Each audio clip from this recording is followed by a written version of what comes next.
रज पर्व हिंदू मानकर एक प्रधान पर्व अटे। यह जून मासरे पड़े एवं 3 दिन धरी पालित हुए।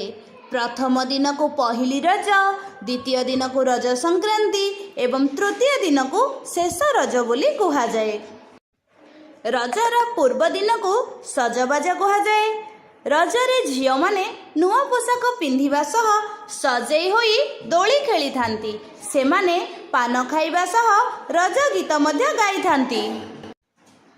पुओ माने ताश, कबाड़ी इत्यादि खेल खेलिबा सह सिनेमा देखिबा पई मध्य जाई थांती। गृहिणी माने घरे विभिन्न प्रकार पिठापଣା तैयारी करि थांती एवं पृथ्वी माता रजस्वला होइथिबारु एही 3 दिन झियो माने माटी उपरे जोता पिंधिकी चलती नाही। एही 3 दिन लोक माने किछि काम न करी सारा दिन मजा मस्ती रे काटी थांती। धन्यवाद। जय जगन्नाथ।